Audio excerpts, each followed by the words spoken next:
Hello everyone, welcome to stock market training. हमने हमारे पिछले वीडियो में सीखा that market cap is amount needed to buy the whole company and enterprise value is actual money needed to buy a company. So enterprise value is more important than market cap.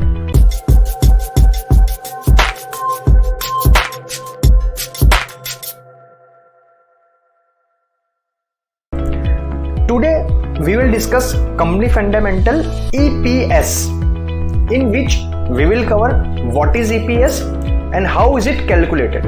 तो चलिए इस concept को हम practically समझते हैं। यहाँ पे टिकर वेबसाइट के ऊपर अगर हमें EPS चेक करना है तो EPS एक काफी अच्छा पैरामीटर है कंपनी के फंडामेंटल्स को चेक करने के लिए कि कंपनी कितनी कैपेबल है अर्निंग्स देने के लिए। EPS का मतलब क्या होता है? It is the profit allotted to each outstanding share of common stock. चलिए एक एग्जांपल से हम समझते हैं कि EPS कैलकुलेट होता कैसे है। मान लीजिए एक दुकान है और दुकान के 4 डिफरेंट पार्टनर्स हैं और चारों पार्टनर्स के पास 25%, 25%, 25% एंड 25% ओनरशिप है। मान लीजिए वो दुकान के 4 शेयर्स हैं और सबके पास एक एक शेयर है, तो इनडायरेक्टली चारों के चारों लोग 25% ओनर बन जाते हैं उस दुकान के। अभी वो एक ऐसी दुकान है जो एक साल के अंदर 100 रुपए का प्रॉफिट जनरेट करके देती है, अर्निंग्स जनरेट करके देती है। तो दुकान के केस में अंदर EPS कैसे कैलकुलेट किया जाएगा? न्यूमरेटर में आएगा टोटल अर्निंग एंड डिनोमिनेटर में आएगा टोटल नंबर ऑफ शेयर्स। तो in this example 100 divide by 4 that is 25। मतलब कि वो एक ऐसी दुकान है जो एक शेयर के सामने एक साल का 25 रुपए कमा के दे पा रही है। तो EPS का टेक्निकली मतलब क्या होता है कि जो कंपनी का आपने शेयर बाय किया है वो एक शेयर के सामने एक साल के अंदर कितने रुपए कमा के आपको दे पा रही है। तो in the case of Hindustan Unilever जो FMCG सेक्टर की इंडिया की सबसे बड़ी कंपनी कही जाती है, उसकी EPS है 29.88। मतलब कि वो एक शेयर के सामने 29 रुपए से ज्यादा 30 रुपए के आसपास का एक अमाउंट कमा के आपको एक साल में दे रही है। तो ये कैसे कैलकुलेट किया जाएगा? HUL का जो टोटल अर्निंग होगी पिछले एक साल की, उसको कंपनी के number of shares that is 235.13 crore से डिवाइड किया जाएगा तो हमें EPS मिल जाएगा। अभी यहाँ पे TTM लिखा हुआ है।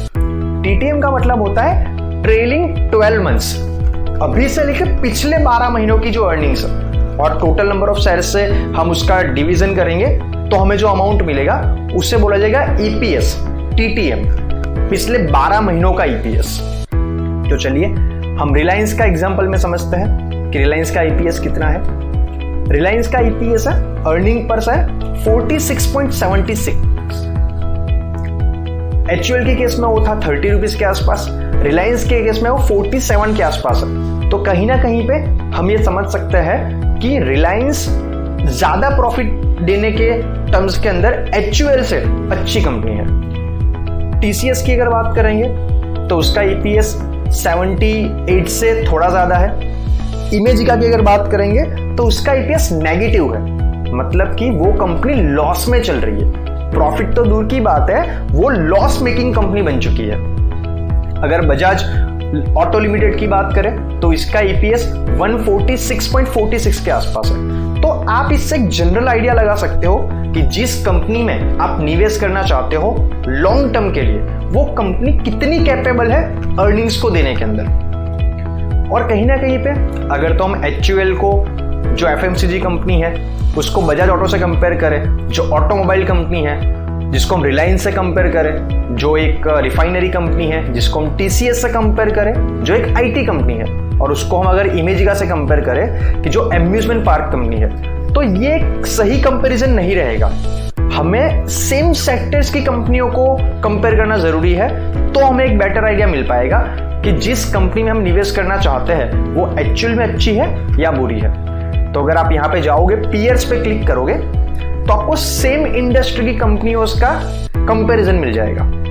तो अगर हम यहाँ पे देखें तो रिलायंस इंडस्ट्री का ईपीएस है 46.76, बीपीसीएल भारत पेट्रोलियम जिसका है 17 के आसपास, इंडियन ऑयल कॉर्पोरेशन जिसका नेगेटिव है, हिंदुस्तान पेट्रोलियम जिसका 30.45 है, एमआरपीएल जिसका नेगेटिव है एंड चेन्नई पेट्रोल कॉर्पोरेशन उसका भी नेगेटिव है।